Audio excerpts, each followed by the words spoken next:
Welcome to Have Faith. Let it begin. Here's your host, Angel Santana. Ariel, can you say have faith? Again. Let it begin? Again. Say have faith. Again. Let it begin. No. No? Okay. It's a boy. Hi, Noah. Noah! Noah. Jesus. Happy birthday, Noah! Caitlin. You did amazing. Can you just put those back Noah.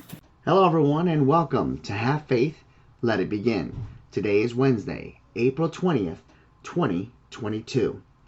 Yesterday, we did an episode called Who Are We? Who Are You? And I got a lot of feedback from it. A lot of us wanted to know if I was talking directly to some of you. Some of you actually wrote back and said, hey, that was pretty deep. Let's go a little bit deeper. Let's talk about that. And I figured, well, I have to, without a doubt, listen to the audience, listen to the Have Faith, Let It Begin community, and that's what we're going to do today. So this is Who Are You? The behind the scenes of that episode. So yesterday when I was doing that episode, I was on my way into the gym. And it's just something that I've been struggling with for quite some time. Knowing who you are, what your identity is, understanding what your capability and your ability is, and your purpose for being here.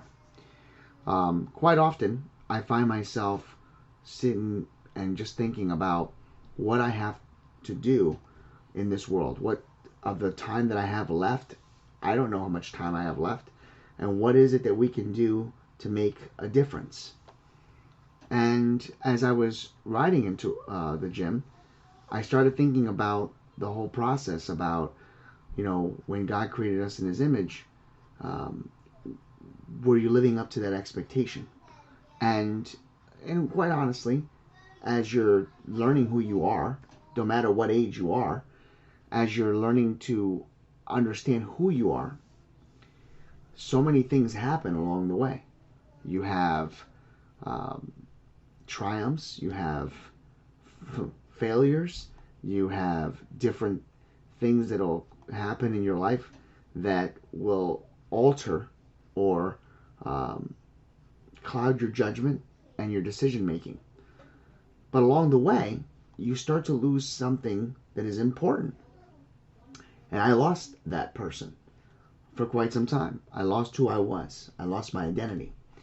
And during those 2 years of the Depression, back in 2000, early 2000s, I really had to understand who I was. And I would hang out with people and I would tell them that it wasn't that I was lying.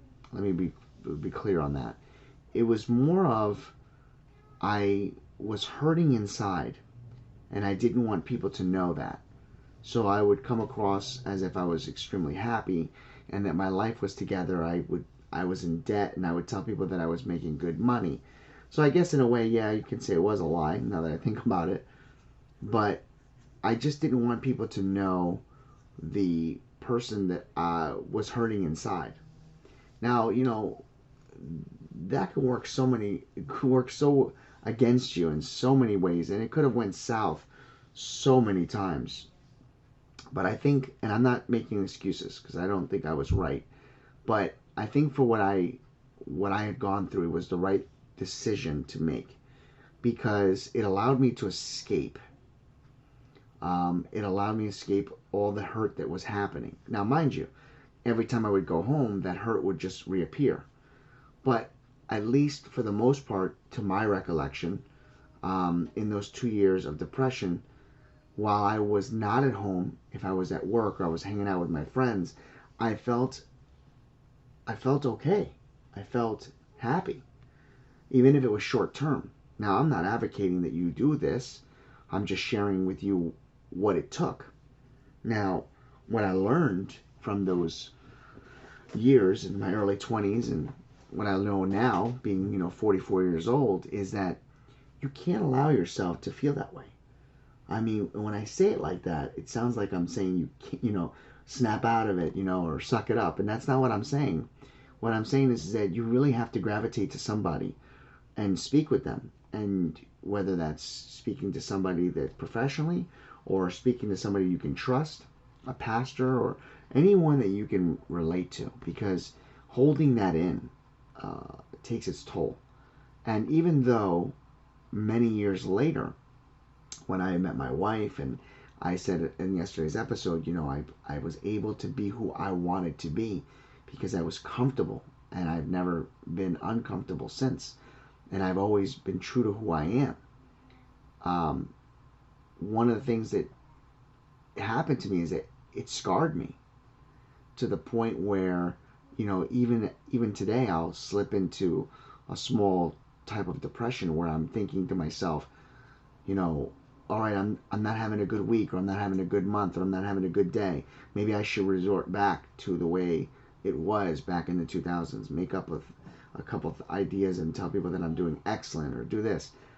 When in reality is, all I have to do is speak to my wife or speak to a person of interest that I trust, and let that frustration out.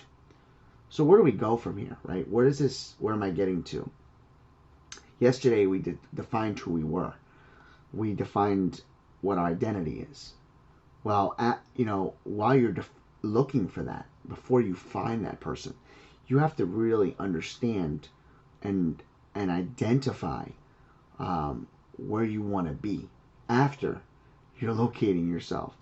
So it's kind of like a GPS. You put in your direction, right? You know where you want to go, but it's getting there, and it's the travel.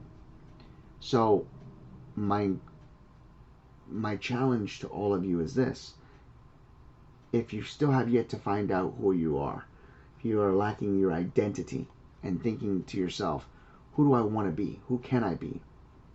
Maybe it's time that you learn and try to let out that frustration by talking to somebody. For those 2 years, I kept it tied in. I didn't allow anyone in, and it scarred me, and it hurt me, and I didn't have to deal with that kind of frustration or pain if I would have allowed myself to allow others in. So right now, I'm telling you all that you don't have to be alone. You're not alone. You're a part of this Have Faith, Let It Begin family. And I'm always available to you if you want to speak with me. Angel@havefaithletitbegin.com. And in closing, because we're going to keep talking about this, there'll be a part 3. While you're trying to identify who you are, there is one person that will always hear you, that will always have an open ear. You may not hear his words directly after you're done speaking or while you're speaking, but I guarantee you, he's listening, and that's God. So I'm praying that all of you continue to locate who you are, identify who you want to be, but most importantly, allow yourself to be you, because you are perfect just the way you are. And I can say that word perfect because we were created in God's image. There's no one better, no one perfect than him. So God be with you. God shine his light upon you and grant each and every single one of you peace on earth. And never forget, have faith, let it begin. Part 3 tomorrow. Thank you for listening to another episode of Have Faith, Let It Begin. That's right, Ariel. We're done with another show. And it's always great to have this show with you, my love. We're going to encourage each and every person to listen to our show every single weekday. That's right, you and I are going to help change the world. Do you think that you can do that for me? Huh? Yeah, you can. She does. We want to let you know, and yes, we encourage you to listen to our show each and every weekday, and it's going to be live at 7:30. Make sure you're subscribed to our show. Make sure you get ready, fasten those seatbelts, because Ariel and I and my family are going to bring you a new topic, a new story each and every day, right? Isn't that right, Ariel? Yeah. And she's smiling at me. Guys, enjoy your day.